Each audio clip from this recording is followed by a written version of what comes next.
అర్హులైన పేదవాళ్లందరికీ ఇందిరమ్మ ఇండ్లు ఇప్పించే బాధ్యత తనదే అన్నారు ఎమ్మెల్యే రాజగోపాల్ రెడ్డి. మునుగోడు క్యాంపు కార్యాలయంలో లబ్ధిదారులకు ఇందిరమ్మ ఇండ్ల మంజూరీ పత్రాల పంపిణీ చేశారు ఎమ్మెల్యే. నియోజకవర్గంలో కనీసం 10,000 ఇందిరమ్మ ఇండ్లు అవసరం ఉందన్నారు. ఈ విషయం ప్రభుత్వం దృష్టికి తీసుకెళ్తామన్నారు. ఇల్లు రానివారు ఎవరు కూడా భయపడొద్దని, బాధపడొద్దని ధైర్యం చెప్పారు.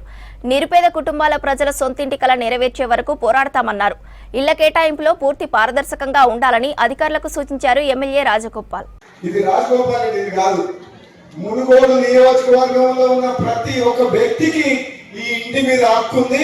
వాళ్ళు హక్కుదారు, వాళ్ళే ఓనర్లు. మునుగోడు నియోజకవర్గ ప్రజలు వాళ్ళ కోసం కట్టిన ఇంటికి నన్ను ఆశీర్వదించడానికి వచ్చి విందు అన్నం తిని నన్ను ఆశీర్వదించి వచ్చినందుకు మీ అందరూ కూడా మరొకసారి ధన్యవాదాలు చెప్తున్నా.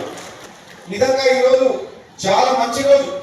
నాకంటే ముందు మాట్లాడిన అందరూ చెప్పిండ్రు, మన మేడం కలెక్టర్ గారు కూడా చెప్పిండ్రు, ఇల్లు అనేది మనకు గౌరవం. ఎక్కడ కూడా పిల్లనిచ్చేటప్పుడు ఇల్లు అనేటోళ్ళు, అవునా కదా?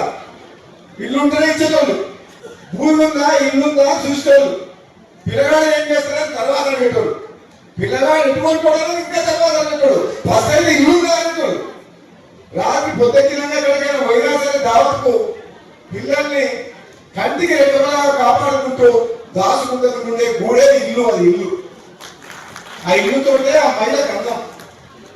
అది ఒక్క రూమ్ ఇల్లు కావచ్చు, 2 రూములు కావచ్చు, భవంతి కావచ్చు, అది ఇల్లు అన్నట్టే. ఎవరైతే నిరుపేదలు ఉన్నారో ఒక్కరు కూడా మిస్ కావద్దు. వాళ్ళ ఇల్లు రావాల్సిందే, ఎట్టి పరిస్థితుల్లో ఇల్లు రావాల్సిందే.